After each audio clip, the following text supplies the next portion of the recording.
नमस्कार. मी वैद्य अश्लेषा गोखले. संजीवन वेदा चॅनलवर तुमचं सर्वांचं स्वागत आहे. आजपासून आपण आयुर्वेदाची सखोल माहिती घेणार आहोत. याच्यामध्ये आपण वातदोष, पित्तदोष, कफदोष, सप्तधातू आणि त्रिमल या सगळ्यांबद्दल माहिती घेणार आहोत. आपण सुरुवात करूया वातदोषापासून. वातदोष म्हणजे नक्की काय? बऱ्याचदा पेशंट म्हणतात मला इकडे दुखतंय, तर आम्ही सांगतो म्हणजे वात आहे. असं सांगितल्यावर पेशंट म्हणतो, सगळीकडे कसं काय वात असेल? आता वात म्हणजे नक्की काय? आता सर्वांनाच पंचमहाभूत ही कन्सेप्ट तर माहिती आहे. पंचमहाभूतामध्ये काय काय येतं सांगू बरं? वायू तत्व तर सर्वांना माहिती आहे. जसं पंचमहाभूतामध्ये पृथ्वी, अप, तेज, वायू, आकाश हे सगळे तत्व सांगितले आहेत. त्याच्यातला सर्वात महत्वाचा म्हणजे वायू तत्व. आता वायू तत्व काय काय काम करतो तुम्हाला सर्वांनाच माहिती आहे की वात आपल्या आजूबाजूला म्हणजे वायू आपल्या आजूबाजूला फिरत असतो की नाही, ज्याला आपण वारा म्हणतो. आपल्याला स्पर्श झाला की तो वाऱ्याचा स्पर्श असतो. जोर जोरात वारा यायला लागला तर काय होतो? आपण त्याला काय म्हणतो? वादळ म्हणतो की नाही.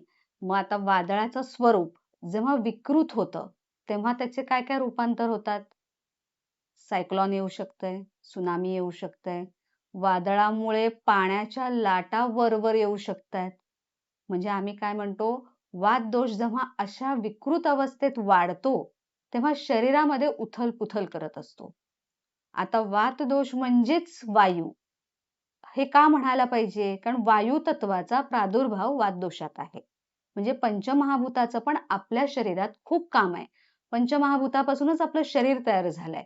शरीराचे बरेचसे तत्व वाताशी जोडले गेलेले आहेत.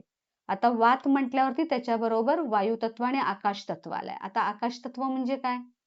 पोकळी निर्माण करतंय. जसं आपण आकाश म्हणतो ना, खूप मोठं आहे आकाश. पण आकाशासारखं आपले जे बोन्स आहेत, हाडांमध्ये जी पोकळी निर्माण झालेली असते किंवा जिथे-जिथे वारा जायला जागा आहे. उदाहरणार्थ आपण जसं रेस्पिरेशन करतो. श्वास आत घेतोय, ते जाण्यासाठी जी नळी तयार झाली आहे, उदाहरणार्थ आपले नॉस्ट्रिल्स, जिथून वारा आत जातोय.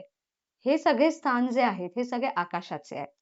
म्हणजे आता कानामध्ये हवा जात आहे, तो जो स्थान आहे, जिथे रिकामं आहे, ते सगळे वाताचे स्थान असतात.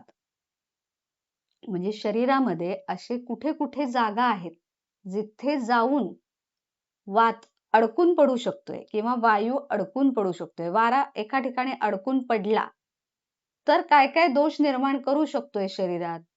हे सगळं आपल्याला हळू आपल्या पुढच्या भागामध्ये मी तुम्हाला सर्व समजावून सांगणार आहे.